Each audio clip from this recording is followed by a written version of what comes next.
Shalom, Kol Halal, Yahweh, Bahasham Yahweh Shai, Bahasham Rakah Kodash. Double honors to the elders and apostles of Great Millstone who taught me this truth and rule well. Salutation and citations to the brothers out there that are laboring and pushing this truth in truth and in sincerity and in charity, risking their lives and their freedom to do so. To you, I say Shalom. To the Akim and to the Akwaf, that'll be you brothers and sisters, Adawan Ratazah. That is to say, Lord willing, hopefully by the end of this lesson, you be edified. This is your brother Amawan Ibad from the GMS Miami camp, Heralds of Yahweh Shai, 144, back again with another lesson through the spirit and power of Yahweh, Bahasham Yahweh Shai, to feed the lambs of Yahweh Shai, as commanded. And this lesson is going to be entitled, The Beast is Speaking as a Dragon. All right? Once again, the title for the lesson is, The Beast is Speaking as a Dragon. And this lesson is not going to be a long lesson, but Spirit got on me to go into Revelation chapter 13. All right, real quick, on Revelation chapter 13, I'm going to jump in here at verse 11. All right, and it's pertaining to the daughter of Babylon, aka America, which is that, all right, revival fought beast, okay, which we know ancient Rome, okay, according to Daniel the 7th chapter, ancient Rome was that fourth beast. But, all right, they deadly wound, they had a wound, all right, where they went down into the bottomless pit for 1,000 years, which, according to Revelation the 20th chapter, all right, they were shut up in the pit for 1,000 years where Drake was ruling, okay, but then they went back out, all right, to deceive the nations.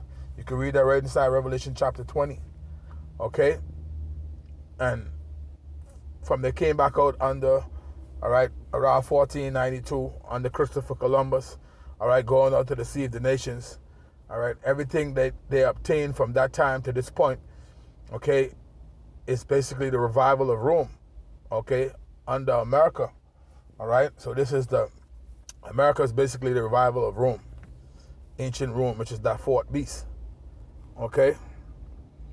So this is Revelation chapter 13 and verse 11.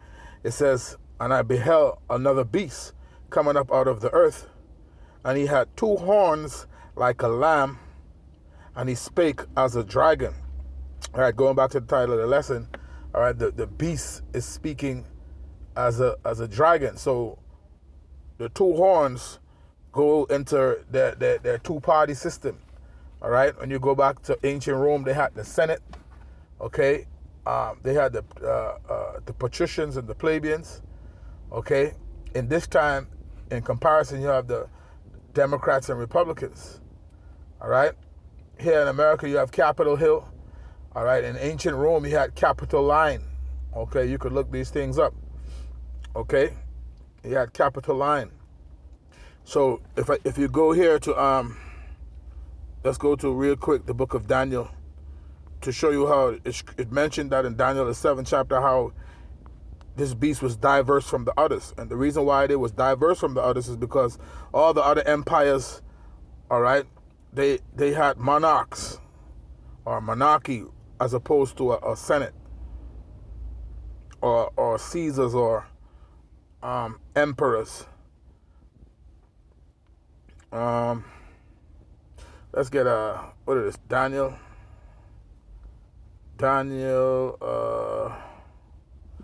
the 7th chapter. This is Daniel chapter 7. Stroll down to I'll start reading at verse 23. It says, Thus he said, the fourth beast shall be the fourth kingdom upon the earth. All right, which is this, it's going to the statue.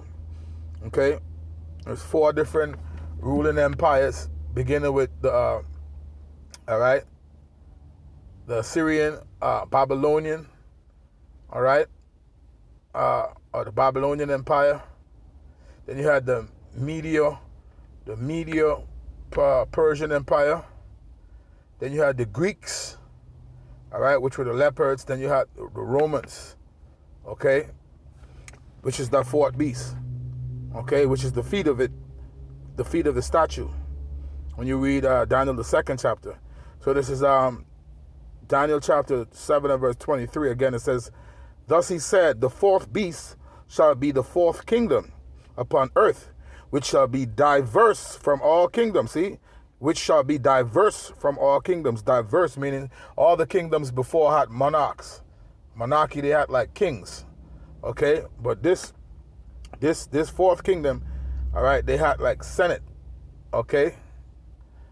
It says, and shall devour, let me read it again, it says, which shall be diverse from all kingdoms, and shall devour the whole earth, and shall tread it down and break it into pieces. Right. Verse 24, it says, and the 10 horns out of this kingdom are 10 kings that shall arise, and another shall arise after them, and he shall be diverse from the first, and he shall subdue 3 kings. Okay? So that's speaking about America, all right? And the 3 kings, all right? The 3 kings that he subdue would be Spain, France, and Britain. Okay?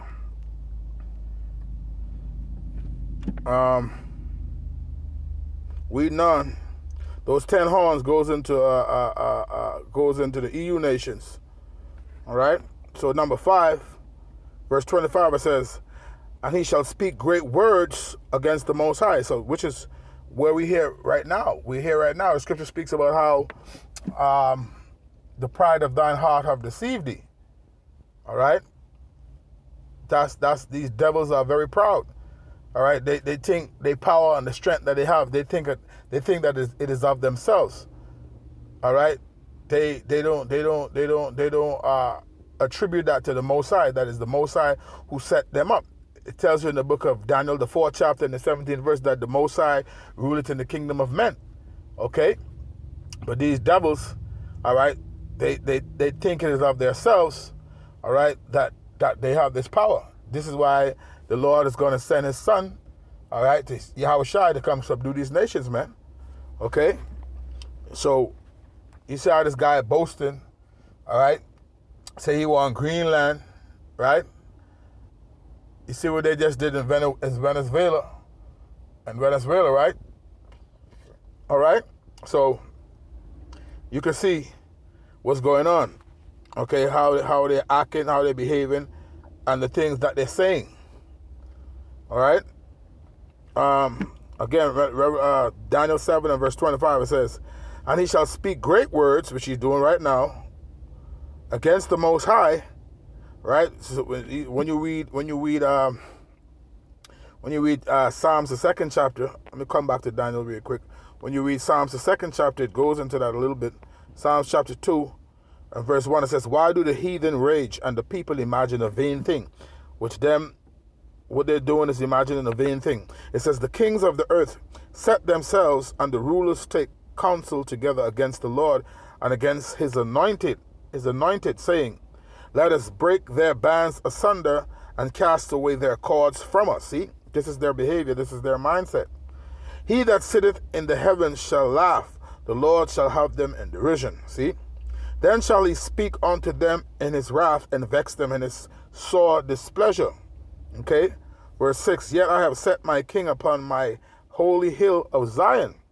I will declare the decree. The Lord had said unto me, thou art my son, this day have I begotten thee. Ask of me, and I shall give thee the heathen for thine inheritance, and the uttermost parts of the earth for thy possession. Thou shalt break them with a rod of iron, thou shalt dash them in pieces like a potter's vessel. Okay, so the Lord is going to send his son, man. Okay, Isaiah the 63rd chapter goes into that. Because when the Lord comes to the earth, Esau is going to be ruling, but the Lord is going to subjugate Esau with all these other nations, man. All right, Revelation chapter 11, verse 15 goes into that. All right, the kingdoms of this world have become the kingdoms of our Lord. All right. Verse 10 says, Be wise now, therefore, O ye kings, be instructed, ye judges of the earth. Serve the Lord with fear and rejoice with trembling. Kiss the Son, lest he be angry and ye perish from the way, when his wrath is kindled but a little. Blessed are all they that put their trust in him. So all they that put their trust in Yahweh B'Shem Yahweh Shai, all right, you're going to be blessed, man. Okay? So going back to the book of Daniel, all right, let's go back to where we were at Daniel 7th chapter, finishing off. All right, we're getting ready to wrap it up. This is the book of Daniel. Daniel chapter 7, I think we was on the 25th verse. Daniel chapter 7, verse 25, it says, And he shall speak great words, all right? This is what Esau is doing right now, against the Most High, and shall wear out the saints. All right, this guy, Noah Harari, or whatever is that demon want to name, they speak great words and boast against the Most High, man. All right, it says he shall speak great words against the Most High, and shall wear out the saints of the Most High, which they doing every day, all day, by oppressing his people, right? And think to change times and laws, which they do all the time. Isaiah 10 and 1 says, Woe to them which decree unrighteous decrees, and write grievousness which they have prescribed. All right? It says, And they shall be given into his hand until the time and the times of the dividing of time. All right? Verse 26 says, But the judgment shall sit, and they shall take away his dominion, to consume and to destroy it unto the end. Okay? It says, verse 27, And the kingdom and dominion and the greatness of the kingdom under the whole heaven shall be given to the people of the saints of the Most High, the Israelites, the elect. All right? Whose kingdom is an everlasting kingdom, and all dominion shall serve and obey him. So that's the end goal. That's the ultimate end goal. Yahweh Shai is coming, all right, to subjugate nations and set up the kingdom of heaven on earth as it is in heaven, man. All right? So at the end of the day, all right, the beast is speaking as a dragon, but at the end of the day, that's just the fulfilled prophecy, man. All right, so I'm going to end it there. Lord willing, you were edified, giving all honor, glory, and praises unto Yahweh Bahasham, Yahweh Shai Bahasham Rakakwadash. That be honest to the elders and apostles of Great Millstone who taught me this truth and rule well. Salutation and citations to the brothers out there that are laboring and pushing this truth in truth and in sincerity and in charity, risking their lives and their freedom to do so. With that, until the next time, Shalom.